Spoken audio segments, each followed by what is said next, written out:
am outside St. Lawrence Secondary Intermediate School with a bunch of very cold students. Everybody introduce yourselves. Josh Welsh, grade 12 student, St. Lawrence Secondary School. Emma Douglas, grade 10 student, St. Lawrence. Edward Ross, grade 12 student, St. Lawrence Secondary School. Alex Marizzi, grade 12 student, St. Lawrence Secondary School. Now you guys have announced, you've done a press release that tomorrow you're going to be walking out of school. Why?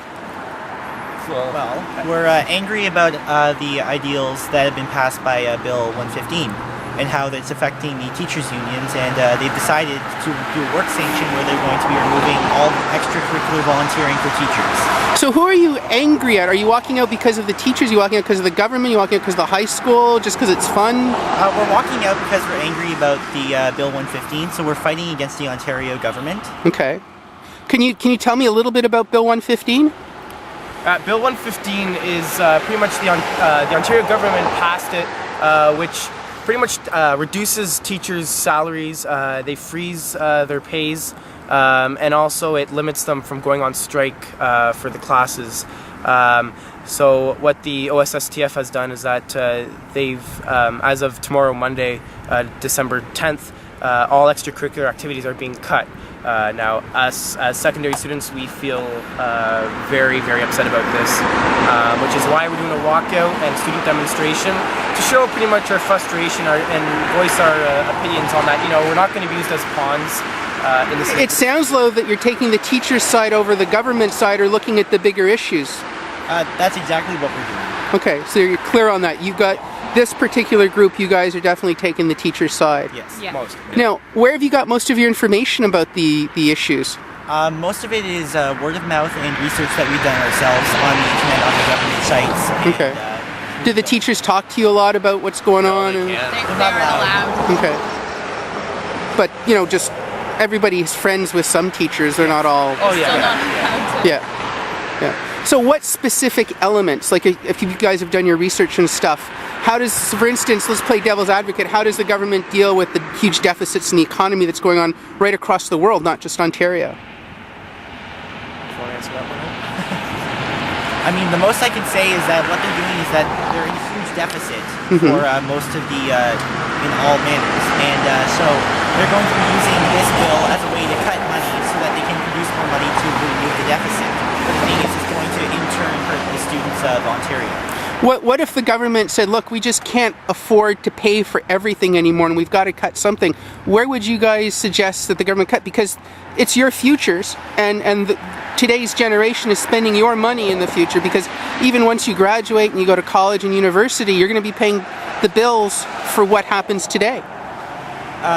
Well, I think that they should move it to some other area, because education is one of the most important things to younger people. So where would you cut it? Where do you think we should take money from? I think we should take it away from the sporting industry, maybe, or the transportation, because most of it's really well done. And so maybe just a couple cutbacks, like less comfortable seats or something like that, would help deal with the deficits. Okay. I'd say find one area of where, you know, we're okay with the one, this whole economic development, like take one area of it and it's where they're raising more money or they've got already enough money, you know, maybe cut a bit of there where, you know, whereas the education, it's because education, their side of the economic side isn't as powerful as maybe, let's say, something else, like the different parts of the departments of cities and stuff like that. So No, the monies for schools comes only from the province, so it doesn't come from the city. It doesn't even come from the federal government. Yeah. It's a purely provincial thing. So the biggest expenditures for the provincial government, for example, are healthcare, education, and then basic support services. It's not really, they don't put a lot of money into sports or transportation like here in Cornwall. It's a city expenditure. Mm-hmm. So would you give up healthcare to keep some of the teachers happier salary-wise, or do you think everybody should have to give a little to be able to get through a financial crisis? Yes. Yes. Yeah, Okay. they're just Not picking on just- the teachers right now. Not just It's like- one group of people. It has to be everybody has to support in order to deal with the problem. So you don't think that the teachers should have to take a pay freeze or a pay cut at all? I believe that if the teachers have to take a pay freeze, everyone else will need to take a pay freeze. In the provincial Yeah. that works for the government? Yeah. Okay, well, that's pretty reasonable. Yeah, it's only fair, I would say. Yeah. So now, you guys, is this your first experience with political life and getting active? No. Well, me, Edward, and I, we're more involved with a little bit of politics. We're on the Cornwall Advisory Committee, so I'm chair of the committee, And I'm vice chair. So, Okay. So we've with being on the committee, we've had a little bit of taste of politics, but this is my first chance to actually do something big like this. This is my third. My family, we normally do protest when things that we find aren't right. So the first time I was dealing with healthcare issues, and then the second one was at the G20 in Toronto. Yeah, I was there too. It was a lot of fun. Yeah. We have video on Cornwall Free News of it. How hard is it to get young people involved today in political issues? It's not that hard because once they believe in something, they will actually Fight for it. Yep. And that's what we did too. We gave them a certain message, and now they're out there.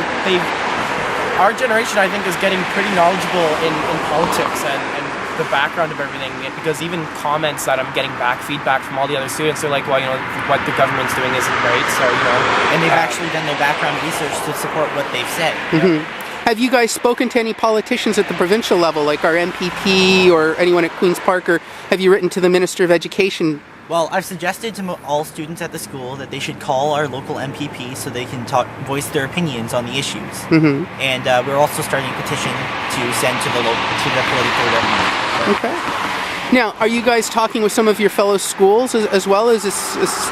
We're trying to keep everybody involved, mostly in the Upper Canada District School Board, which is why we have CCVS participating tomorrow. Our Rothwell, Osnabrück, and Ingleside will be participating, as well as Charlotte. A lot of schools all over Ontario, and most at this part of SVNG would be participating. So it kind of actually spreads a lot of word around and shows the government, or I wouldn't say that, but it just shows that the students are really concerned. All right, we have one person in this group that said almost nothing the whole time, so I'm going to embarrass her and make her speak. So I wanted to talk about, am I allowed to talk about something that's been cancelled at all? Yeah, I think so. Okay. We had an England trip planned, and that has been taken away as well, and a lot of planning had gone into it. But a good part of this is that our friends from England are actually also signing petitions. So it's actually amazing that it's gone that far, and we're going to get their petitions sent back to us. That's great. What do you guys think about people that are saying right now that the teachers are using students in these actions as pawns by canceling these activities, trying to get you guys to do exactly what you're doing? How do you respond to something like that? I feel like a scapegoat. Like we're being put in front of used as a human shield. By whom? We're being used by as a negotiating chip. By the union. Right. Yeah. Yet you're coming out in support of the union. The thing is, that's what they want us to do. Okay. So they want us to be an opinion that can support them in their fights against the Ontario government. Which is what you're exactly doing, because when you have students protesting, it's like we had the waterfront meetings here in Cornwall, and we had Little Leaguers protesting at that meeting. You guys are going to be protesting, and you've stated you're supporting the teachers' position, yet just now you're saying you feel like you're pawns by the union to help them. So do you see a conflict there? I mean, there is, but it's not as difficult as it is to deal with the provincial government. I think it'd be easier said than done. Do you think we just need to lock all the dum-dums in a room and not let them out till they come up with a good solution? Well, I wouldn't go that far. I just say that they need to figure something out. Yeah. Yeah, because you guys shouldn't be used as pawns by the government or by the teachers. Right now, we're not even sure if we're going to have a problem this year. The grade 12 is still last year, and they're not being able to do sports like they want to do. There's still the soccer season that hasn't come yet, which might not happen now. There's the drama festival. Yeah. Jeez, did they borrow Gary Bettman to run this whole negotiation for the province, or? I don't know. That's brutal. It's really not fair. All right. Well, you guys are starting to turn blue, so I'm going to stop the camera. It's pretty cold out today. Thanks, Jamie. All right. Thank you.